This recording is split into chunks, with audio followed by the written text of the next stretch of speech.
Today I am going to tell you what Spencer Rattler being ruled ineligible for the rest of his 2018 season means for Oklahoma and what he and his father had to say about that. And all that's coming up after the bumper. What do you mean you don't subscribe to my son's YouTube channel?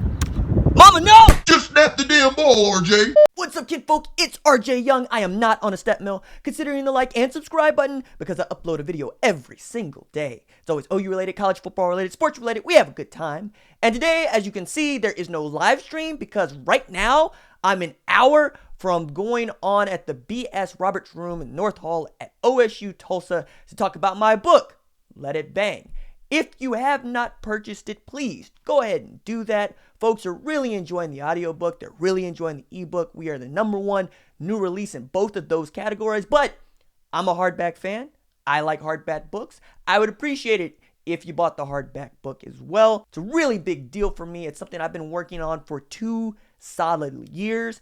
This channel in part exists because I was working on that book. I wanted a safe place to talk about a thing that I love, and that's OU football. And now we have gone over 10,000 subscribers in 13 months. Sooner Nation taking over these here YouTubes. You guys are awesome. Like, I know that subscriptions don't really mean a whole lot to other folks because it's clicking a button, and the way that YouTube does YouTube now, it doesn't mean as much as it used to unless you ring the bell, meaning that you want to see every one of these when they premiere, and that is why we are still using YouTube Premiere for the folks that want to chat with me when I'm able about the day's video. And because of you and because of things like YouTube Premiere, I'm able to do more and go deeper and talk to folks like Spencer Rattler, get to know folks like his father, Mike Rattler, and get you the information and analysis that you so love and crave because, man, outside of writing books and going to school, this is kind of what I do. I really love it, and I really enjoy it. But again, Let It Bang is the thing that pays the bills, and we are off and running. Who knows where we might end up in a few weeks if folks really like Let It Bang. All right, so we're going to talk about Spencer Rattler and what him being ineligible for the rest of the season actually means and how that kind of sort of happened. But first, I got to say how much I love Ruffin McNeil. Look, I understand we talk about his scheme and we talk about what he had done at Texas Tech and what he'd done at East Carolina and him being the defensive tackles assistant coach. But man, look, it's one thing for you to call yourself a player's coach and it's one thing for the players to say that they love you. But Ruffin McNeil is out here telling dudes like K9 what music they should be listening to. And it ain't jazz, and it ain't the old stuff. It's not Grandmaster Flash. It's not Kool in the Gang. It's not Parliament. It's A$AP Ferg. Like, Ruffin McNeil went up to K9 and said, "Get on New Level" by A$AP Ferg. And K9 was like, is that old? He's like, nah, it's new. Ah! I love you, Ruffin. Like, for real, to the heart with that. That's a player's coach. And in this same piece where I read this in the Norman transcript by Tyler Palmatier, who does an outstanding job covering the Sooners, I also read a quote where Ruffin whispered one of the reasons that he's such a great coach and why the kids love him. He says, "I'm easy on them. I love the kids." And that is what this group needs. Look, I understand there's a few folks that believe that defensive players, and in particular millennials and folks younger than them, are soft. I take that hard because I'm not soft, because I work to get here, just like all of the kids at Oklahoma. And I have to reiterate, just like Spencer Rattler, every kid that is offered a scholarship opportunity, let alone the ones that actually sign on the dotted line, are the best football players in their area for a generation. It's not just the best that year. It is the best that anybody has ever seen in that local area.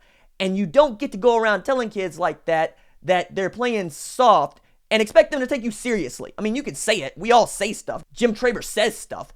But if you want to earn their trust and you want to earn their respect, you're going to have to meet them where they are. And where they are is not soft. Where they are is sticking their nose in trying to win football games. And I think Ruffin McNeil understands that, just like Lincoln Riley understands that. And at this level, you don't so much have to put the kids in robotic positions. You have to put them in positions to let their natural football ability, their natural football instincts, and their knowledge of the game take over. And that is what Ruffin has done by skinnying down the playbook and saying to his kids, you know how to play this game. You know how to go make tackles. You know how to pick off passes. You know how to play defense.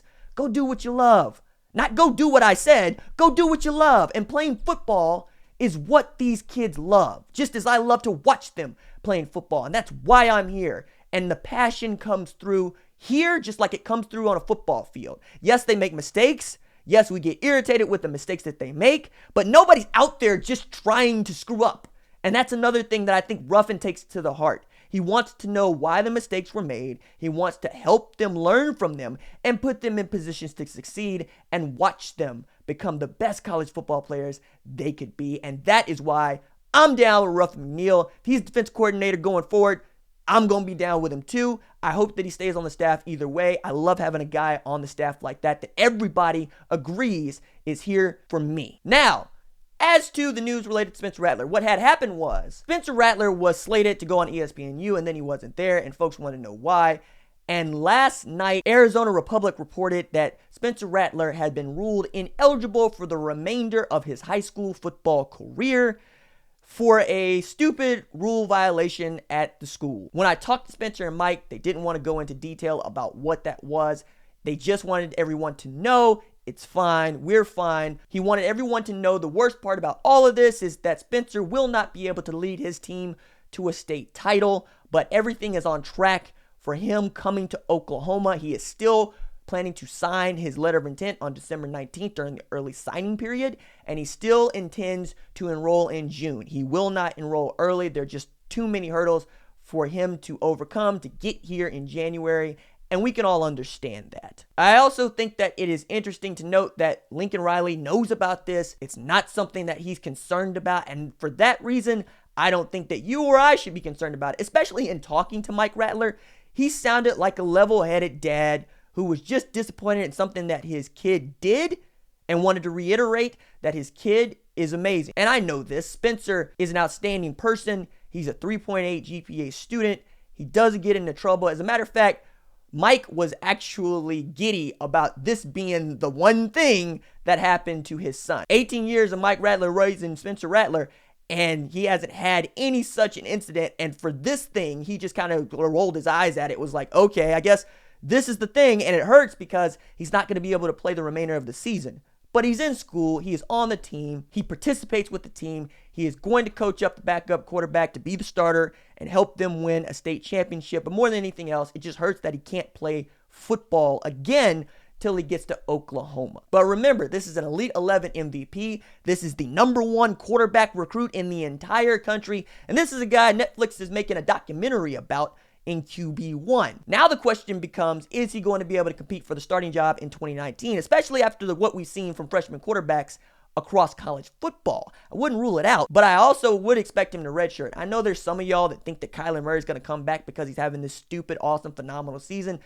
But don't get it twisted. He is going to play baseball next year. He's going to make his money, and more than that, he's a better baseball player than he is a college football quarterback. And I know a lot of people don't want to hear that because that means that, wow, what if he decided to devote all of his attitude and his skill set to playing football? But I don't want him to do that because football players get hit and the longevity of a quarterback ain't exactly what Tom Brady's been doing. The longevity of a baseball player, however, you can play 15, 20 years and get paid loot. Like Kyler Murray, go get your loot. Go be an outstanding player in the Oakland Athletics organization. I got your jersey either way. And let's get set for Spencer Rattler, Tanner Mordecai, and maybe Austin Kendall to compete for a job in 2019. All right, that's it for me.